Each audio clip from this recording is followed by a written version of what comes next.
ज्ञान तो उनको था ही नहीं। उसमें लिख रहा एक ब्रह्मणे मुखे शब्द है, ब्रह्मणे मुखे, चौथे अध्याय के 32वें श्लोक में। इन्होंने यहाँ अनर्थ कर दिया, ब्रह्मणे मुखे का अर्थ कर दिया वेद की वाणी, ब्रह्म का अर्थ वेद कर दिया ब्रह्मणे का। एक मोटे से दिमाग की बात है, जैसे संविधान और राजा दो हैं, ब्रह्म है राजा भगवान और वेद है उसका विधान। इसी प्रकार राजा और उसका विधान, जहाँ संविधान की महिमा हो, जहाँ राजा की महिमा हो, राजा का अर्थ कोई संविधान करता है तो महामूर्ख व्यक्ति है। तो ब्रह्मणे का अर्थ है पूर्ण परमात्मा सच्चिदानंद घन ब्रह्म। इन्हीं अनुवादकर्ताओं ने 17वें अध्याय के 23वें श्लोक में गीता जी में लिखा है, वहाँ ब्रह्मणे, वहाँ भी ब्रह्मणे शब्द है। ओम तत् सत इति निर्देश ब्रह्मणे त्रिविध समर्थ है। ब्रह्मणे वहाँ इन्होंने ठीक अनुवाद किया, सच्चिदानंद घन ब्रह्म यानी परम अक्षर ब्रह्म परमात्मा को पाने का इस 3 मंत्र के जाप का निर्देश है। निर्देश माने नथिंग एल्स, इसके अतिरिक्त कोई मंत्र नहीं उस परमात्मा के पाने का।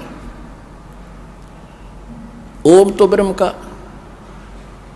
श्रीमद् भगवद गीता अध्याय नंबर 15 के श्लोक नंबर 16-17 में 3 पुरुष हैं। पुरुष माने प्रभु ब्रह्म, एक सरपुरुष उसको सरब्रह्म कहो, 21 ब्रह्मांड का स्वामी है, और दूसरा अक्षर पुरुष अक्षर ब्रह्म कहो उसको, वो 7 संग ब्रह्मांड का स्वामी है। और इन दोनों के लोकों में जितने इनके अंतर्गत प्राणी हैं, और ये स्वयं भी नाशवान है, लेकिन जीवात्मा किसी की नहीं मरती हो, तो विषय अलग है।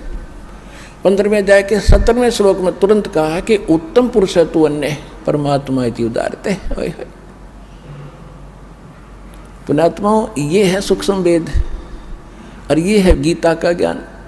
इसमें कितना गजब कोड वर्ड लिखे हैं कि उत्तम पुरुष है तू अन्य, श्रेष्ठ परमात्मा यानी पुरुषोत्तम जो सही भगवान है, श्रेष्ठ प्रभु है, वो तो कोई इन दोनों से सरपुरुष और अक्षर पुरुष से अन्य है, और उसी को परमात्मा कहते हैं। ओए होए, देखो अब कसाई ने कोई नेक आदमी कहता है तो कहते रहो, आदमी तो नेक होगा लेकिन कर्म तो ठीक हो ना उसके। तो यहां बताया परमात्मा का अर्थ है वो परम शक्ति जो सबसे परम श्रेष्ठ है, और जो केवल सुख देता है, दुख नहीं देता। वो मारता नहीं, पैदा जरूर करता है, वो मारता नहीं। उसको परमात्मा कहा जाता है। और इस कसाई काल को परमात्मा कह रहे हैं। किसी का बेटा मारा, किसी की बेटी मारी, किसी का कुछ मारा, किसी की टांग टूट गई, किसी कैंसर हो रही, हाहाकार मचारे, बुच्चड़ खाना, ये पूरा है कोई जीव सुखी? चाहे कितना अपना चिकना चौपड़ा दिखता, चाहे पूरी पृथ्वी का राष्ट्रपति हो, अंदर से खोखले हैं सभी बिना भक्ति के। तो परमात्मा ने हमें दृढ़ करना चाहा है कि तुम किस लोक में पड़े हो। अब क्या बताते हैं कि परमात्मा इति उदारते, उसको भगवान कहा जाता है। ओए होए, उसको परमात्मा कहते हैं।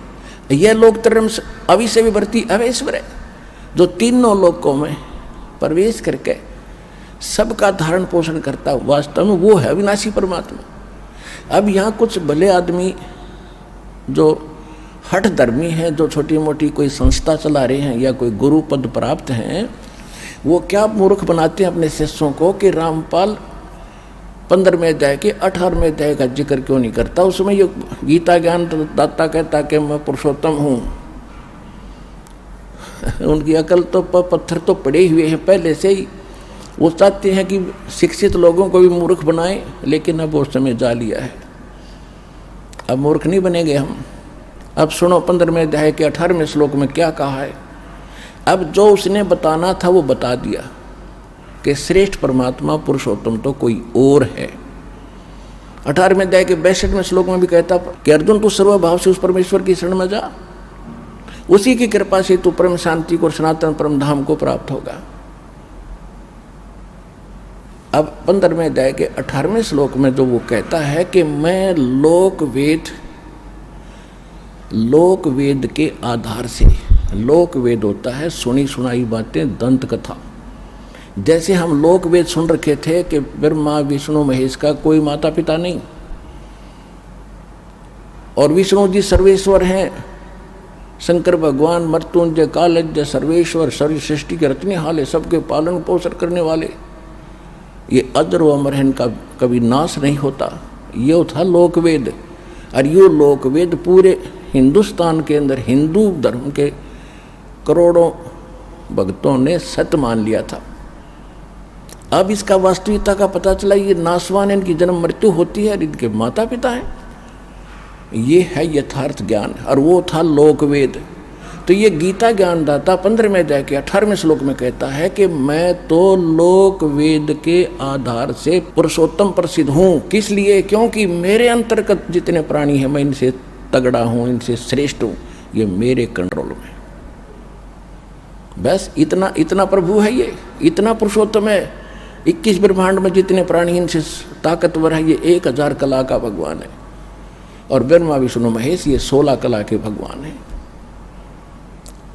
इनसे ये सोच लो कि ये 16 हॉर्स पावर की मोटर है, वो 1000 हॉर्स पावर का।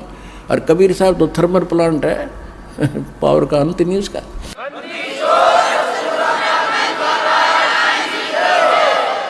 तो अब ये आते हैं गीता अध्याय नंबर 17 के श्लोक 23 में जो कहा है, ओम तत्सत इति निर्देश ब्रह्मण तिर्वेद समर्थ है।